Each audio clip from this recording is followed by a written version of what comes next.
Alright, hey guys, everything new under the sun. I'm going to do an unboxing, but it's a little bit different. I have my secondary camera here for my B-roll. So I got this FenSens radar sensor for parking your vehicle. I got this to review free, so that is my disclaimer. Like I said, I got it free from the company to do a video on, to review it, to look at it, and I will give my opinion on it in this video. So we're going to go ahead and unbox this. Quickly, what this is a smart wireless parking sensor. This is interesting. The back of it here, FenSens Parking Assist plate. Let me put it up on the screen there so you can see it. That's what it looks like there. Quick launch button, proprietary anti-theft tools, phone mount, universal AA's, and they apparently last for 5 months. There is a user manual, and there's an app that you can get for Android and iOS, free application store. So what you're supposed to do with this thing is you're supposed to put it on the back of your car. There you see an image of it there. Let me see, can you see it there? Back of your car. And it will give you some wireless sensing.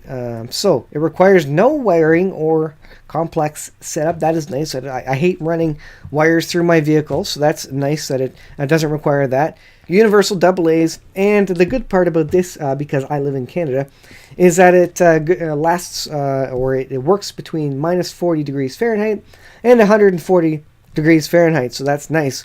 Ultrasonic sensors, it says, detects up to 10 feet away at 10 millisecond response time, I guess. A parking sensor standard, and it is Android, iOS compatible, like I said. And the sizing is that it fits 6 by 10 inch North American license plates. So what they say on the front of the box, FenSens turns the average license plate frame into an ultra simple smart parking sensor. All right, that being said, let's crack into it. The first thing I notice is there's a carry handle. I don't know if you can see that. There's a handle to carry it on the top of the box, which I think is weird. It's nice that they put that on there, but I mean, you're gonna rip this apart, aren't you? Aren't you gonna rip this apart and never see the box again? So let's go ahead, take this off. I've never opened this before. I think the B-roll camera should be recording this, so we're just gonna go ahead and look at the components, and then we'll go ahead and put this on the vehicle as soon as I get some time. Wireless 5-month battery life installs in 5 minutes with a screwdriver, because you got to take your license plate off. Instant hand-free alerts, fast app launch, extreme weather conditions, and it comes with a 1-year warranty. So here's the handle I was talking about. Again, how often are you going to be handling this around? I don't know why they would add that. It's interesting. I imagine they could have saved a couple of cents, but let's slide it off. So the first thing is that, I mean, the packaging is pretty nice, honestly. Look at that, FenSens. You can see FenSens, pretty nice. So we have a box here, got the handle on top. Almost looks like an Apple product to start here. And then we open this up. So let me turn this around, and we'll open it up. And not that you can see it, but here is the inside. Now I'll go ahead and let the overhead camera record that right now. So we've got, what I like here is, this is really nice. It's a big cardboard description of what you're supposed to do. So you scan the QR code with your smartphone. Then you put the license plate on over top your existing license plate. So that's pretty nice. And then you have, I guess there's a little tap button to automatically, through Bluetooth, turn on the app. And you can download the full user manual from FenSens.com. Oh, look at this. And over here on the other side, in this little pocket, we have let me just tilt this up a little bit. There we go. We have a manual, and this is actually a very nice glossy manual. Car side user manual. Let's get a quick indication of how the English is in here. So device suitable for minus 30 Fahrenheit to minus to a plus 130 Fahrenheit. So this is a little different than the outside of the box indicates. The outside of the box says minus 40 to 140. That's fine, no? Package contents, it has nice color images there. Nothing wrong with that. Smartphone, auto launch, park sensor, and here's an example of how the plate goes over top your license. So pretty simple, and there's where it gives an example of 3 feet actual 4 feet away in terms of distances, because I guess you got to calibrate this. You got to have an understanding for what the images mean. So we're going to take a look at that. I'll go through the full review. Here's the sensorial device by way of radar, I guess. Maximum gap allowed 6 inches. Packing right there. So let's go ahead. Let's take this out. So we got a phone cover here, and we're greeted with the tap button and the license. So this tap button here goes on your steering wheel. Plastic, expandable, little rubberized tap. So this is all rubberized, and assume it works with Bluetooth. So that's pretty nice. Let's go ahead and open this. What is this? They give you 2 batteries, actually nicely wrapped, 2 AA batteries. Interesting. Over here we've got a whole set of screws, I assume for the license plate. To replace existing, I guess, give you a little bit longer screws if you need them. What do we got in here? Oh, we got some Torx tools. So that is pretty handy. Again, I don't know what that is for. Guess we'll find out. Maybe that is for opening this unit. So here is the whole unit. I mean, this is it. This is foam. Nothing else in there. Put the foam back. Let's close this up. And here is the license plate itself. So it says remove this sticker and place lower registration tabs here. So this is the part where we do the install. So I went ahead and tried to attach it to the back of my 1997 Suburban. I quickly found out that it would not fit. You'll notice that the license plate goes down into the bottom of the bumper, and the FenSens in this case does not fit on my vehicle.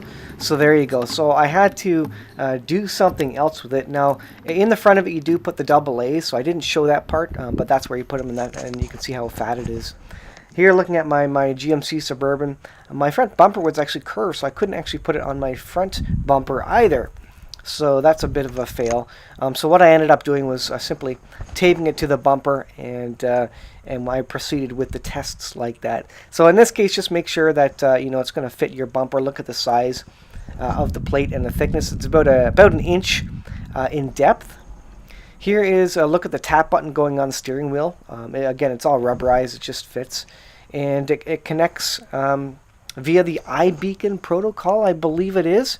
Now, one gotcha there is you need your location services turned on. Otherwise, the app will not see it. So you need your location services turned on, and you need your Bluetooth turned on. Two things of which I don't prefer, and actually I don't have a cell phone anyways. This is my wife's cell phone that she uses as an iPod.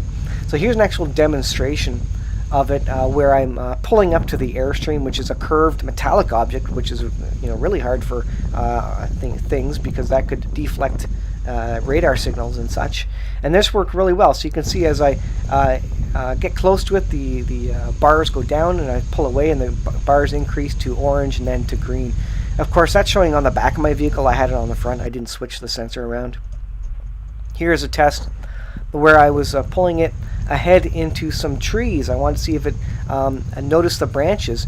You'll see that it jerks down all of a sudden to nothing once I get close to the trees. So there's no gradual decline when you're getting close to trees, for example. But if you're going slowly, it does work fine. You can see it kind of spring out there once I pulled away. That part of it worked really well. The last part of it here is the tap button, which does load the app, but it also loads some other features. So they want you to stay in their application, and when you press that tap button, it brings up maps, it brings up your music, it brings up some other options, and then of course also the radar, so you can use it. So they're trying to keep you inside the app. So this worked well for my Airstream. Like I said, it was a little jerky at first with the trees, but any other obstacle, it seemed to work great. So this would be great if you wanted to put it on the front and rear of your vehicle. This would be great in addition to a rear view camera, for example. The things I don't like are the the extra radio frequency. I prefer to have less radio frequency going through my body at all times. So the Bluetooth, and of course the location services. I guess they want to know where you are. I'm not sure why they specifically need location services, but it does seem like you need some kind of data turned on there. But once you got that turned on, and once I figured that out, it worked like a charm, and it just works. They do try to be a hub of things like I was showing there, where they can take you to your maps, they can take you to your music, which is kind of nice. You know, if you're actively using this is great. The other thing you can do is you can have a front and a rear sensor, so 2 sensors in one. So if you look on the image of the car, you can have the radar going back and front. So this is really great for, say, parking at a grocery store, for example. And it does supplement quite well, I think, the visual, the camera, for example. So it does take Bluetooth. I did mention it does not very well fit on my 1997 Suburban, but that's not quite a standard vehicle. It does provide great information, but of course you need a cell phone. Now everybody has cell phones these days. I don't myself. My wife doesn't have one outside of the iPhone 4S, which I tested it on. I tested the app on the iPhone 4S, and that was on iOS version 9. It apparently does work from iOS version 7, I believe, and up, or 7 point something and up. The good things about it is there's no wiring. It just seems to work, and it worked great for me once I got it going. The downside, there's not a lot of downside to it. If you want to supplement your parking tool set, supplement your existing camera system, and you don't want to run any wires, and you have a cell phone, and you carry your cell phone all the time, it's great. And most people do. I'm kind of the oddball out that doesn't have a cell phone. So those are the things about it. I believe it costs about $150 US. You can go to FenSens.com. I'll have the link in the description, and you can check it out. But that is my review of it. That's my look at it. That's my practical use and test case of it. Hope you found that helpful. It's certainly an interesting product, and I definitely recommend you check it out. So thanks for watching, guys. We'll see you in the next video.